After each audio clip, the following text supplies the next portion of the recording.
Hello, everyone, and welcome to our session. I'm just going to quickly, if you can just share my slides with you real quick, if it lets me, but maybe not. All right, we have an exciting session today. Conversational AI systems for mental health. And this is perspectives from CEO of founders, and they're going to be talking about money and regulation, which is always a very hot and exciting debatable topic. I just want to tell you a little bit about me. I am Palombini, and I am the moderator of today's session, and I lead the healthcare and life sciences practice at the IEEE Standards Association. So for all of you who are not familiar with the IEEE, it actually stands for the Institute of Electronic and Electrical Engineers. We are a very large global organization. We've actually been around for more than 100 years. But really, our core purpose and all the work that we do is focusing on advancing technology for humanity.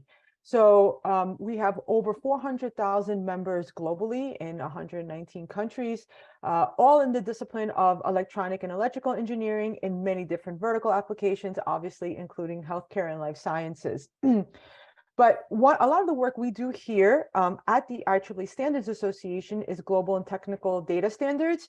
So if you're thinking like, what exactly is that? If you're not familiar with the idea of a standard, if you look at any smart device that you own, the Wi-Fi standard, which allows you to connect to the Wi-Fi, is actually using an IEEE standard. So the ability for you to pick up your iPad, your smartphone, your computer, and connect to the Wi-Fi always uses that standard globally.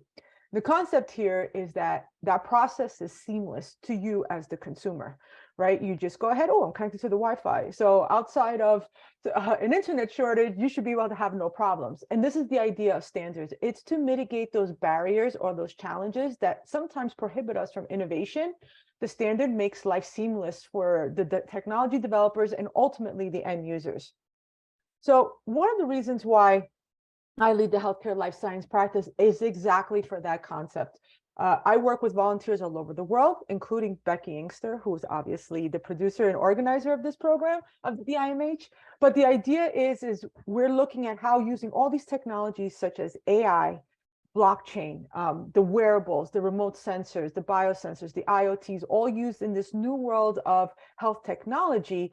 How do we develop standards to sort of mitigate the barriers to adoption?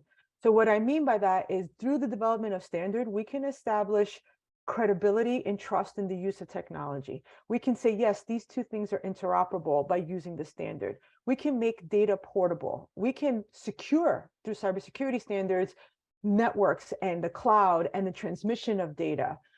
We also address areas of inclusivity, meaning like rural broadband. So people who are in rural areas still have the right to access digital health. These are all the different types of things we do here. And one of the major programs, and this is why I'm delighted to be involved in this particular session and overall for the program, is that we have what we call ethical assurance of data-driven technologies for mental health care. This is an incubator program where Becky Inkster is also a co-chair. And the idea is to bring the volunteers from around the world and look how we can develop technical standards so that we can say there's ethical assurance and how we're using AI or other data-driven algorithms in the use of digital mental health care tools. This also looks at the world of obviously mental health apps, digital therapeutics, all of these items. It also looks at different areas of interoperability, data portability, harmonizing standards. And really, through the development of standards, we also support the development of regulation and policy development. So we are not policy developers or writers, but we do work with, the US FDA, the EMA, and other regulatory agencies around the world. They participate in the development of standards. And the idea is to sort of help them through the development of the standard as they write their policy, because they'll just tell you follow standard XXX in the development of that technology. So this is how we work side by side with policy development. And then obviously, if anybody's interested, I will drop my email in the chat if you're interested in getting involved in any of our programs. We have a whole plethora of programs in telehealth and decentralized clinical trials, agriculture, name your flavor, and we're covering it with the many great volunteers here. So with that, I would like to really get to the core of our panel. I'm going to just quickly introduce our panelists. I think that once you hear them speak and just quickly start to introduce themselves, you're going to see a level of expertise that's totally going to be inspiring for all of you. So we have with us today Jose Hamilton he is the CEO of Youper, Joe Aggarwal, CEO of Wysa, and Ellen Fitzsimmons-Craft, creator of Tessa. So with that, I would like to hand it off to, I believe, Joe, and maybe you can start sharing with our audience the great work you're doing, and especially in the world of how this is touching regulation, money, and overall well-being. Thank you. Did you say Joe? Sorry, Yes, I did. Yes, you did. Okay, just our names are very similar. I wasn't sure Joe or Jose. Hi, so I'm Joe. We're trying to make mental health, we're trying to solve for global mental health using AI. Our hypothesis has been we started about 7 years ago with Wysa with this lofty mission to just solve for global mental health, and around us were people trying to solve for it with provider capacity or addressing stigma. And we being product people took an approach that said we had three parts of that approach. And I think being very naive, money was not one part of that approach, as you realize. We had a theory of change, and it had something to do with regulation, but not much money. The first bit of it was build a product that makes all the barriers to access irrelevant. So build a highly clinically effective product that makes stigma irrelevant, that makes location irrelevant, that makes whether you have insurance irrelevant, that makes whether you're in a developed country or developing country irrelevant. And therefore, if you can create scalable, clinically effective mental health with no access barriers, and step two, you prove it. And that's where Becky's come in and helped us figure out how to do research and how to prove it independently with evidence, and also improve it until we can prove it. So 867 iterations of the product. Now the app with the highest amount of evidence, the mental health app with the highest amount of evidence, with over 25 peer-reviewed publications and almost 45 publications in all. We've been able to be the most private, the most safe, independently assessed as clinically with the most therapeutic alliance, fastest, and so on and so forth. Once you do that and you prove it with research with Harvard and Columbia, money didn't come in because we somehow found people who managed to do this without us paying for the research. So these were all independent people who did research, and they were passionate about solving the same problem that we were, and they found our outcomes and then built upon it. So we did step two without spending too much money. And step three has been to bring it to people who have nothing else in a sustainable way. But once you've proven it and you've delivered an AI solution, which we've now proven has a therapeutic impact at par with human therapists, in many, many cases, we've proven that it has no access barriers. It can operate. We have 6.5 million users globally. We're now looking at bringing it in Hindi on WhatsApp to millions of people in India or in Spanish, really making it with clinicians in that language, with user groups who are underserved, and continuing that co-design process that we did with the audience in 95 countries globally to these specific groups. Now, the challenging part of this has been making money. And we're now all entering an environment where we have to have a path to profitability, because the whole digital health boom of COVID has died down. And so there's not a lot of money going into just the fact that you have amazing outcomes and you will tomorrow occupy the space. The people who got FDA status are now filing for Chapter 11. So, we're really in a world where we have to think money and sustainability. My first method of thinking money is lowering cost rather than increasing revenue. That's how I think money. So we try to, rather than saying, how do we invest here and there, we say, how do we align interest and make sure that, we have evangelists who are opening doors rather than lots of biz dev people. We have our outcomes speaking for themselves. We don't load up costs so that we have to charge thousands of dollars to people, but we find people who are trying to solve the problem. And we find that if we find a cohort of people who actually have a problem they're trying to solve, we're often the least expensive solution amongst those that they're looking at. But if they are just trying to tick a box, then they often don't have models for a solution that actually solves the problem. So we're still trying to figure out. In fact, as I'm here with you, one of our board members is doing a workshop with our team to solve the money question. So the money question, that's a very, that I hear so many times. We work with so many startups across the healthcare domain. And, there's a big question about money, right? So we want things to be inclusive, right? We want everybody to have access and feasibility, right? But then it's sort of like, but we're startups. We have to be able to sustain ourselves. So that's the big question. So Joe, I think you bring up a very, very interesting conundrum, right? And I don't know if any of the panelists, you all encountered this, and maybe you want to share how maybe you addressed it or have not, or just feel like we still have the same problem. We haven't really fixed this puzzle yet.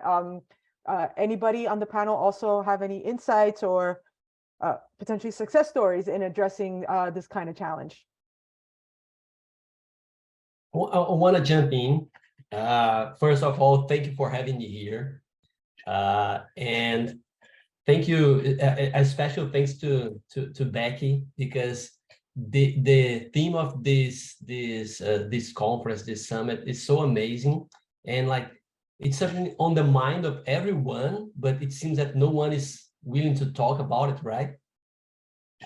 So when I saw money, I had to almost like invite myself to the panel.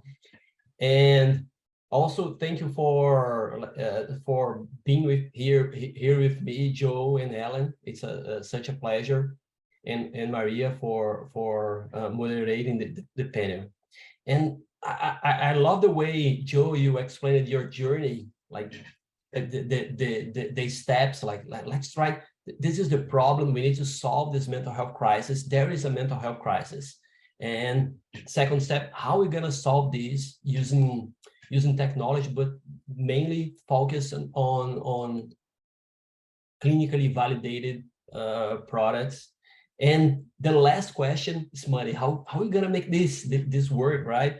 In terms of a business. And I think I was naive as well. I'm a psychiatrist by training. I started Youper in 2016, but the idea was like was even before that. I'm from Brazil, so the idea started in Brazil in my private practice after seeing more than 3,000 patients. And as a psychiatrist, the most common thing that I heard from them was, it took me years to even dare to come in here and look for help. A lot of barriers.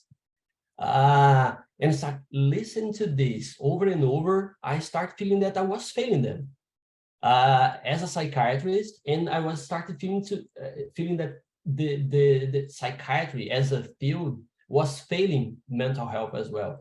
And even though I was seeing my patients getting better, of course, not all of them, but a reasonable amount of success. When I started looking at the statistics, it's sad what's happening. There is, at least here in the US, in the last 20 years, this suicide rates, they're increasing. They're almost double. If you compare to other fields, death rates, cancer death rates, they're decreasing. So we are not doing well for providing mental health care access. And the idea of Youper was the same as Wysa. We are almost was born at the same time. in different parts of the world to provide access, to provide high quality mental health care at an incredible and accessible price. And we've been in this journey, and Youper started as a consumer company. Now we are also focused on B2B. And we are in our path to profitability as well. And it's a challenge, of course. Who will pay for the solution after building evidence, after proving that Youper is effective, it is engaging. And I'm super happy that we are discussing this in this panel today. Thank you, Jose. So I think you brought up I want, if you don't mind, I'd like to ask you one interesting question, because you mentioned this in your statements with regards to clinical validation, right? So there's a lot of discussion about all these, especially mental health apps. You know, there's a really large concern about some of obviously the vulnerabilities, or even certifying and saying that the app actually does what it's claiming to do, right? Addressing emotional distress or post-traumatic stress disorder. In your opinion, do you feel that all mental health apps that are actually proclaiming to be therapeutic, should they require to be clinically validated? Of course, this is in your perspective. Yeah, it's interesting that Joe was mentioning that Wysa has more than 28 studies, right, Joe? And it's the clinical validation is almost like a path that never ends. Like we are always building evidence, trying to publish studies, trying to prove that that's effective.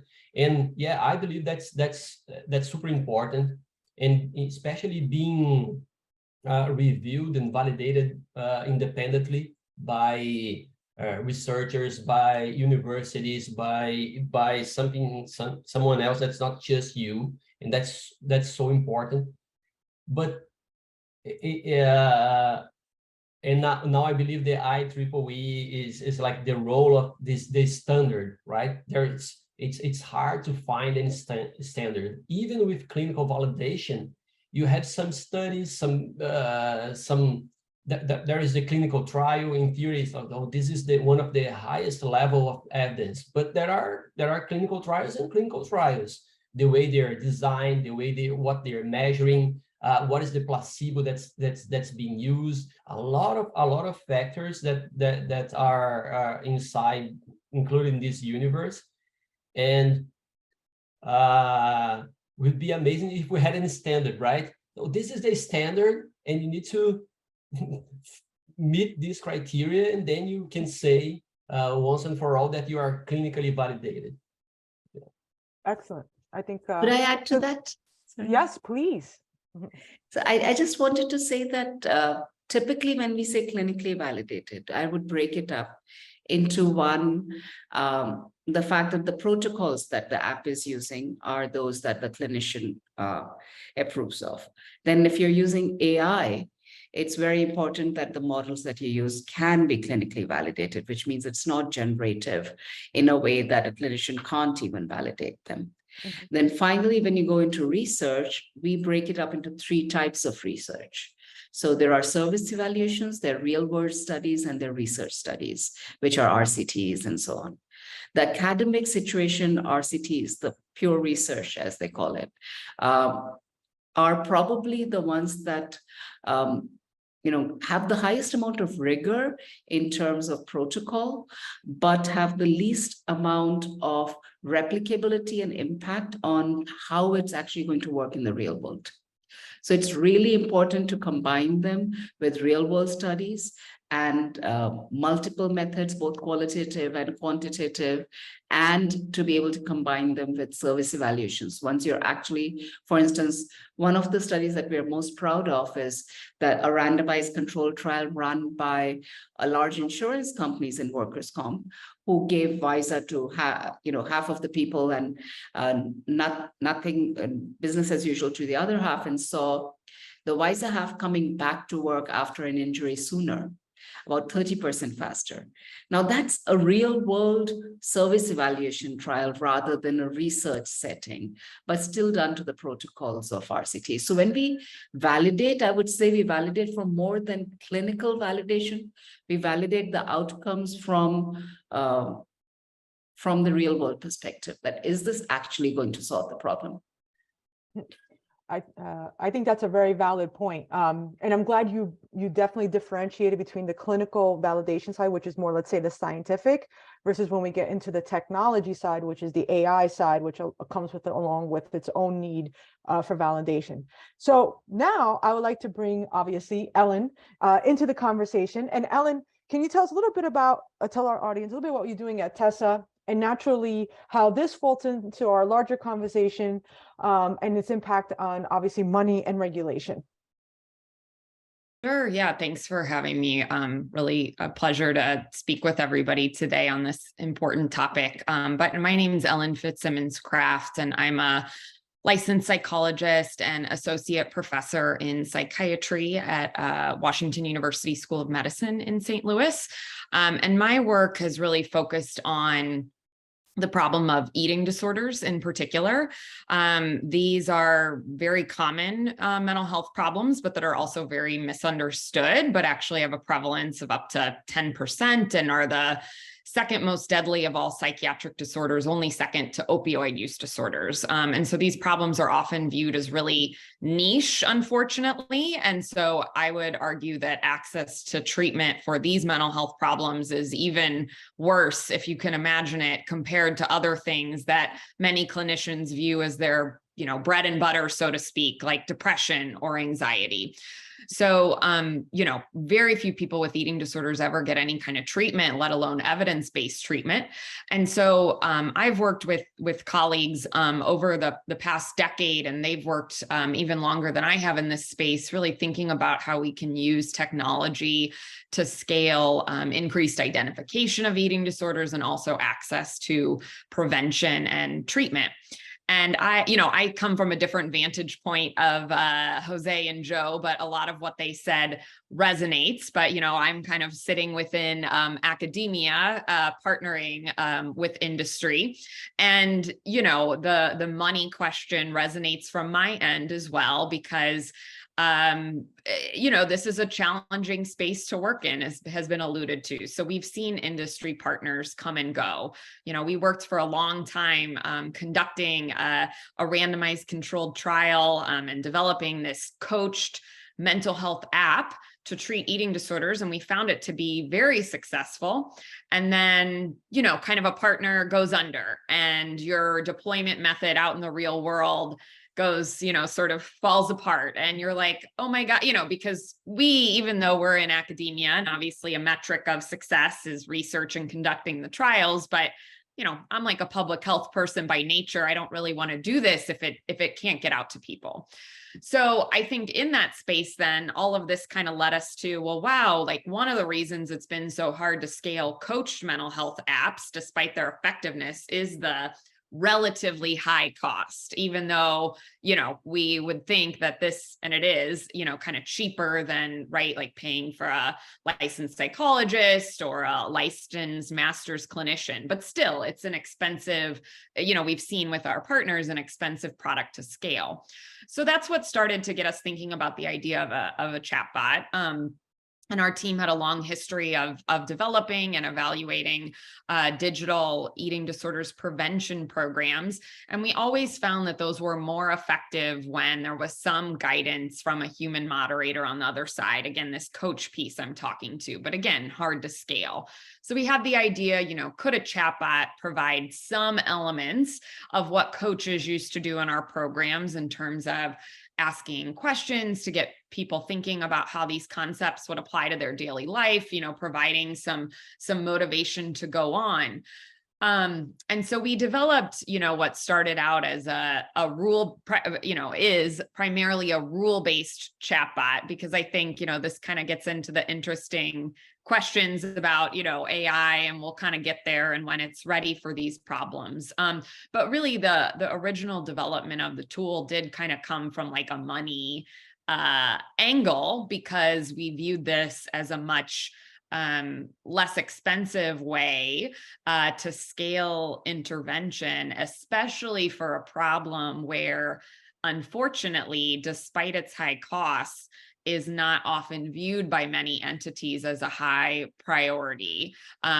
These problems can go hidden, they're very stigmatized, they're not well identified by providers or even individuals, especially if people don't feel like they fit the stereotype of who experiences eating disorders, long perceived to be a thin white woman's problem, when we know that the problem is much broader than that. So I'll maybe pause there, but that's originally where the tool, the chatbot we developed came, the motivation.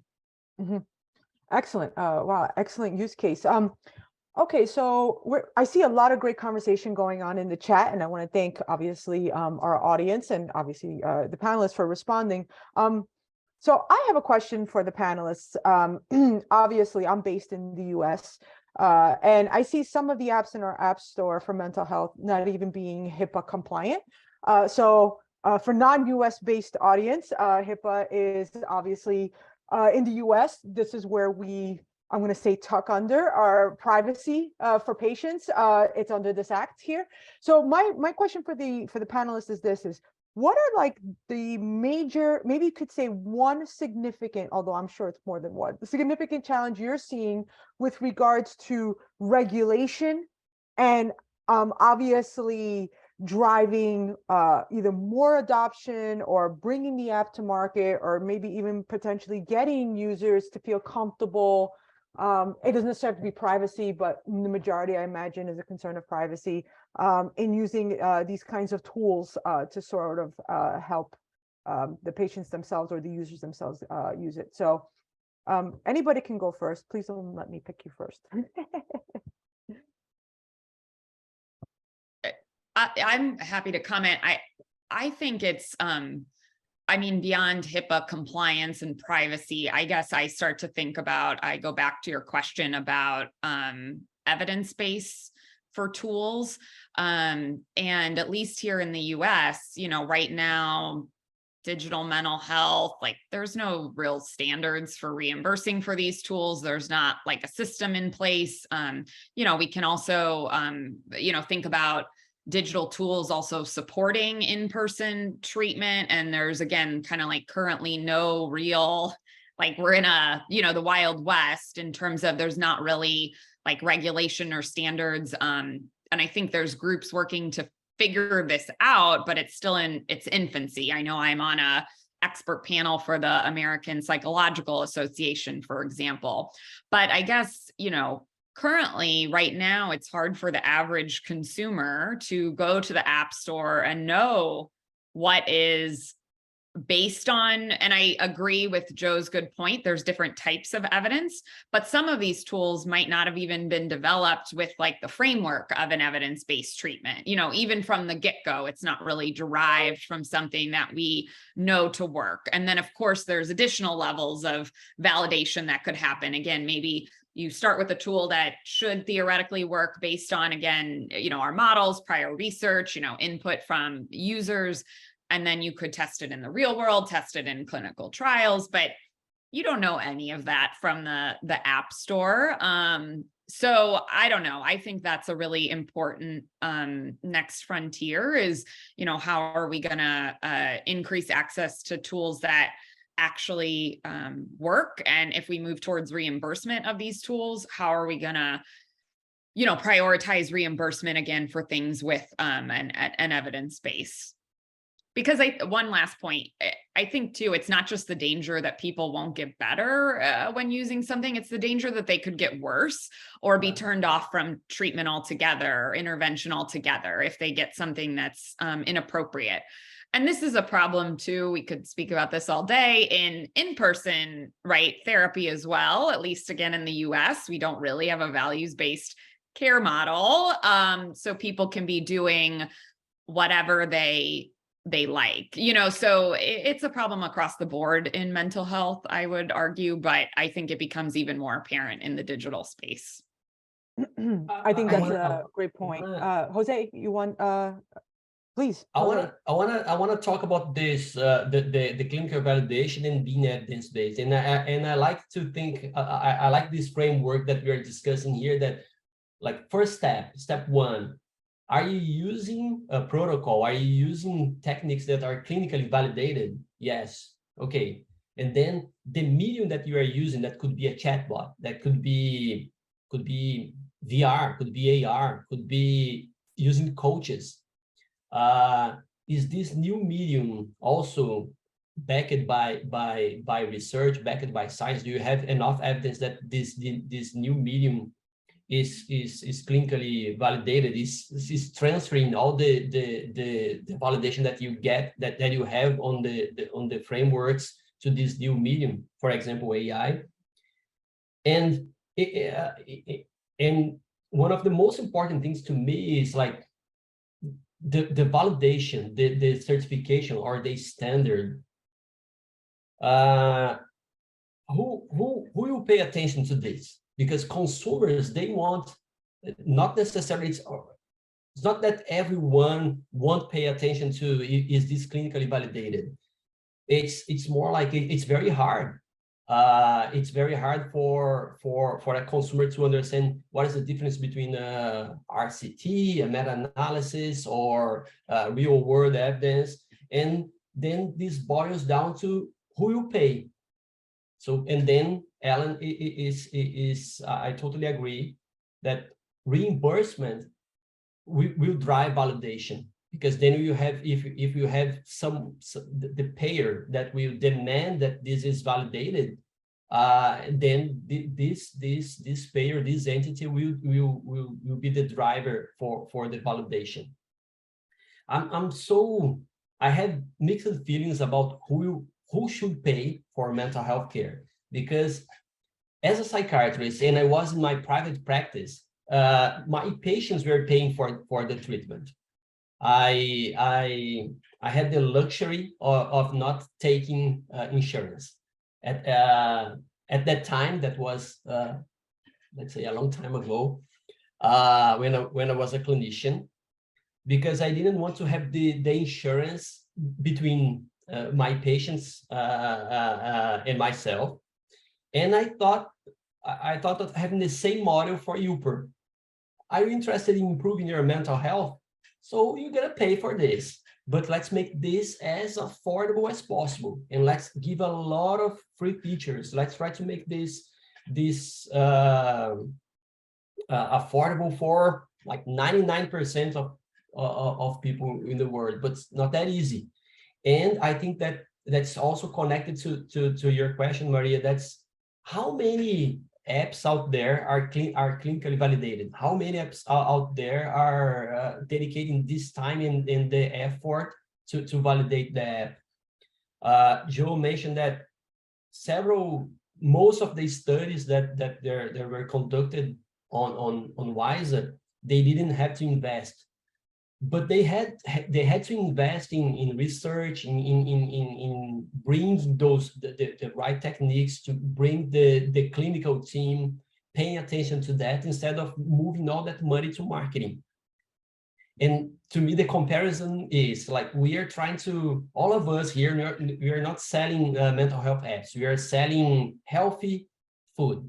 Like, we are selling vegetables, we are selling fruits, and then we are competing with candy stores, like flooding the market with thousands, millions of offerings, and spending a lot of money in marketing, while we are spending money in research, in finding the best application, and so on. So it's an unfair market, especially when we're talking to consumers. There is this study saying that there are 10,000 mental health apps published to the date, and less than 2% is clinically validated or backed by empirical evidence.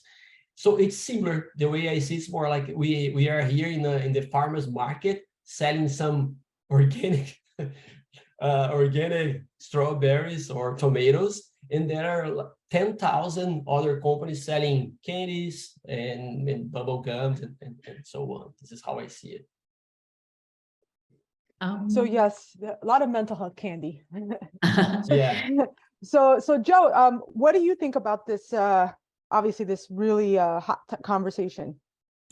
So coming back to your original question on regulation, and I really agree with Ellen that and just building upon her point that a lot of regulation is we don't have it, but the way people think about regulation is making sure not enough people who are bad actors are in there. So keeping the bad actors out.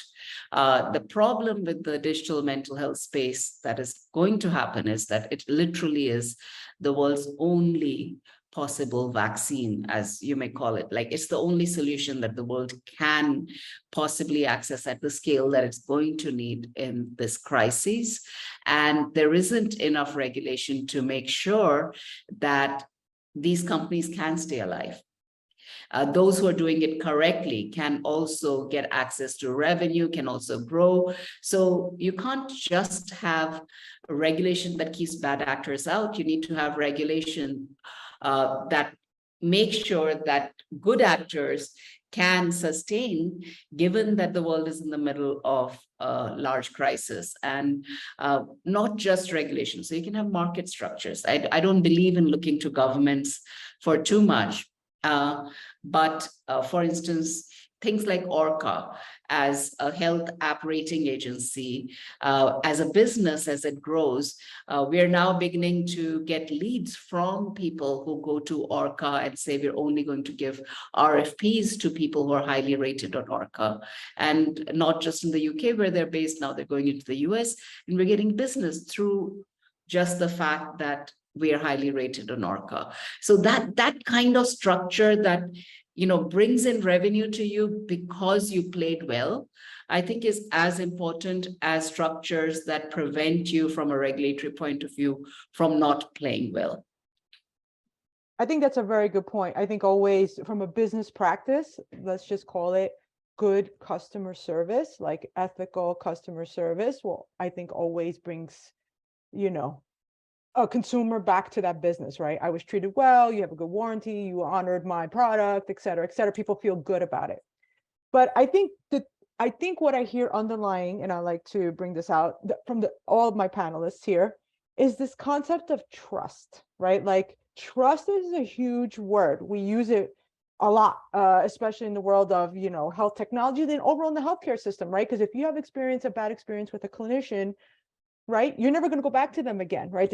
You've lost your trust with them, and that's really important in the healthcare industry. You trust either the clinician, the clinical staff, the technology you're using. So here's my question to the panel: does regulation automatically instill trust in that particular device? Go ahead, Joe. I see you shaking your head. Sorry, I have very strong opinions on what institutes trust. Go ahead. So from a user perspective, no user knows what the regulation is. No user knows whether the app they're downloading is HIPAA compliant or not. They're not looking for that. You might have a couple of laurels, but people who are bad actors will also have a laurel, and nobody's staying on that screen long enough to read what's inside the laurel reads on your app download screen. So at the end of the day, it comes down to, when we had to create a safe space that people trusted, from a privacy point of view, we made sure that the privacy policy, if they did click on it, was super easy to read, and that instills trust. Transparency instills trust. Not asking for data instills trust. So the fact that you don't have to log in, the fact that you don't have to, nobody's asking you for things that you might distrust. But something very simple that we used to do broke the trust, which we had to roll back. We had the ability, with their consent, to detect if somebody was sleeping well or not at night, based on their phone data. And we would in the morning say, oh, you didn't sleep very well last night. Can I give you these techniques? Something very simple like that broke the trust. People felt spied upon. So trust is so much about what makes a user feel like they have agency, what makes them feel like they're in control and they're safe. And in mental health, there is nothing as important as creating a safe space, because everything starts from there. Jose or Ellen, what about you on trust through regulation? Ellen, want to go first? Sure. Yeah, I agree with much of what Joe said. I don't think that it's, some of these regulations that are going to necessarily build trust. I do think it's things beyond that. And I also think that, working toward something that got some stamp of approval. Again, I see it as sort of like a minimum standard, but that alone might not build trust, if that makes sense. But just like maybe I see a physician here for some problem, and like I know that they are technically a psychiatrist, or they're, board certified in this or that, that gives me a minimum level of, right, like sort of like knowing that they should theoretically be able to help me, but probably meeting them and learning more is going to help me build that trust, and et cetera. So I think right now, like, there's just not even this minimum, like we're saying. So I'd love to see us find a way for that, like, minimum, like to have a stamp that could be easily understood by the public. In the App Store, is there certain like stars or badges or something, again, to really highlight those things with sort of a minimal level of evidence. And then beyond that, I think, of course, there's still a long way to go with building trust of a user, but I guess I just see it as like a minimum standard, Right. It's like a baseline.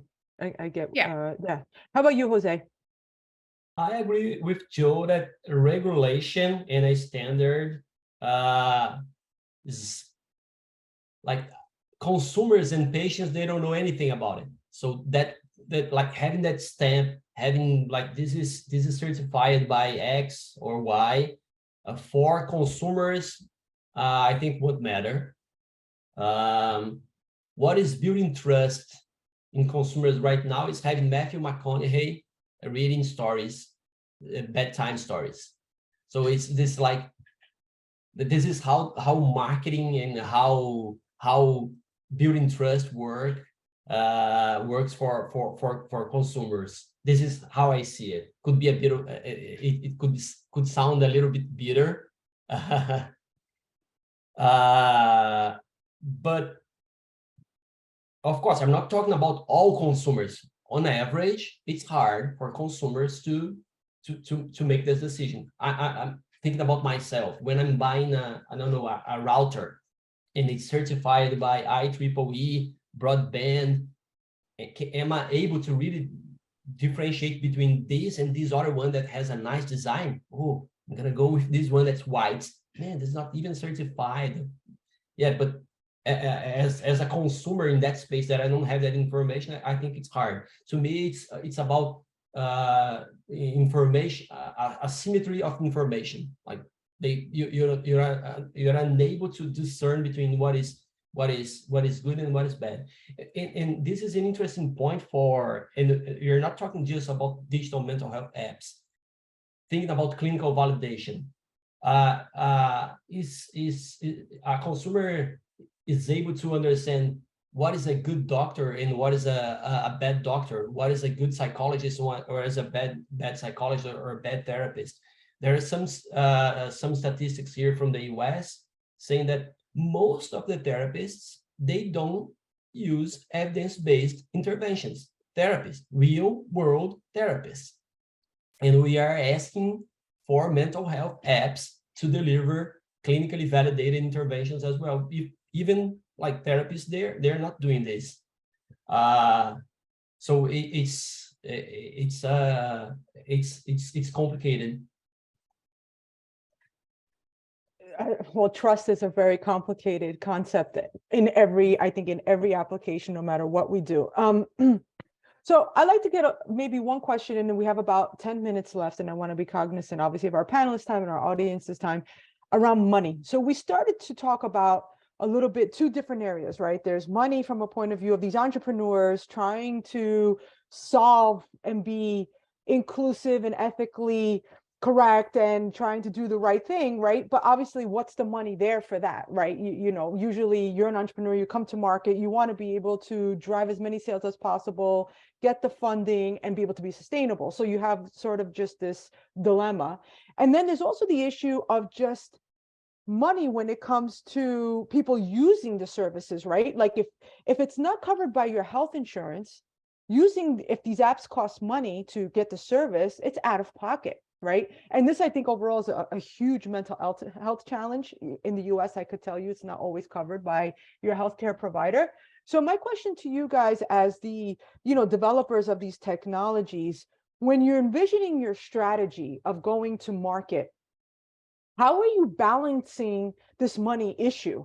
Like, and it's, I'm not asking for your business plan, but sort of like the question here is like, okay, we know we have to be able to be sustainable as a company and be able to make money, but at the same time, we are trying to offer a product to market that can help as many people as possible, but not necessarily all the people we're trying to help can financially afford access to this app. Like, how do you balance sort of that conundrum? Maybe I'll start with you, Jose, first. So as we are a startup, we raised our seed round, and I think the first point was, should we, like, where we put that money to work, in terms of, we'll be bringing just a bunch of marketers, or we'll be bringing psychologists, scientists to help us make this product safer. So one interesting point is, in one moment we had to create some safeguards for our AI to detect suicidal intentions, and that's costly, right? You need to invest, and not necessarily that will it's not related to money. It's related to safety. It's to make the app safe. And it was a business decision that we had to make, and I think it's related to ethics, to everything that we believe, and it's a trade-off. We are trading off, like, that we could have built a different feature there that will be probably bringing more money. So maybe it's almost we are talking here about self-regulation, and for now, I think it's important. Yep, I think it's a very honest and perspective. Joe, how about you? How do you sort of mitigate? I agree with Jose. It's all about prioritizing your costs. So where are you going to spend your money on? And to be honest, I don't think, if I look back on our journey, that being a good actor has made it more expensive for us. The places where we've overspent have had very little to do with product, have had a lot to do with a go-to-market. So we've often overspent on betting on a certain go-to-market, which did not pan out. The largest cost that has caused, many companies in our space to fail has been the cost of commercialization, not the cost of developing ethically. So we need to be very mindful that if people want ethically developed products to be available at a low cost, and for me, the question of money really should not be a question of revenue. The question of money should be a question of cost, because mental health is costing people today. Mental health is costing employers, mental health is costing healthcare systems, mental health has physical health costs that are burdening on their outcomes. If somebody can deliver mental health support at a fraction of what it costs currently, which all of us can do, and show you those outcomes, then there is a business case to be made very easily. The rest of it is just market readiness and the ability of regulators to create structures for reimbursement and the like.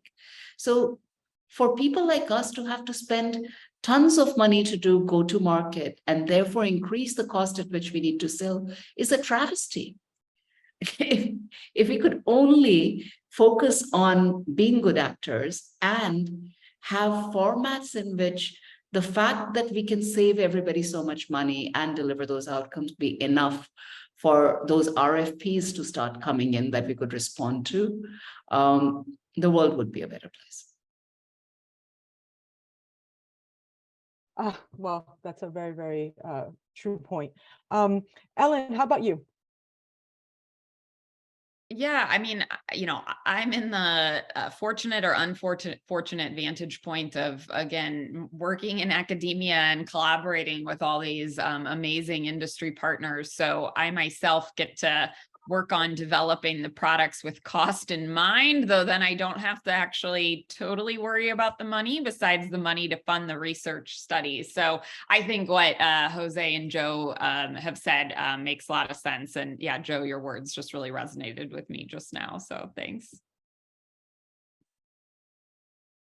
Well, I mean, I think this has been a great conversation. You all sort of answered my question in your responses, because my question I often get is, what do technical and data standards have to do in digital mental health?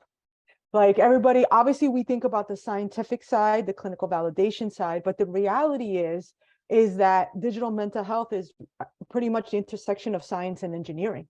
And so my panelists today, I want to thank you for keep saying we need standards, because you just made my job justified, but that's not exactly why I'm saying that, is that the role of the technical standard for all of us, even for the development of the technologies, it helps the engineers, the technologists. If you're following a standard, it automatically eliminates the barrier. So what I mean is, what kind of communication protocol we're going to use, what kind of device, what kind of chips, what are we going to do so that we can have more longevity or ease of use or human factor design. Like these are all the things we do at the IEEE. We are not on the scientific side. But a perfect example is when we say something needs to be clinically validated, like, well, what standard are we following to clinically say that this is validated, right? Or we want to quality assure this app, like, well, what standard are we following? And this is what global standards development organizations such as IEEE does. There's a great mention of Orca, which is a great resource based in the UK.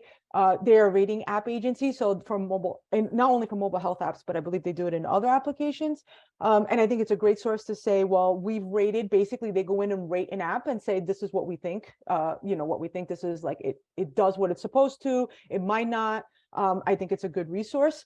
And there's other global standards organizations looking at developing actual standards for developing this concept of one digital label. And what that is that it sort of gets to the point that Ellen and Jose and Joe mentioned, is when you go to the app, it actually tells you, sort of like when you read the ingredients on a label, basically it does this, and this is where the developer is from, and it has all kinds of other information, and they're trying to standardize that.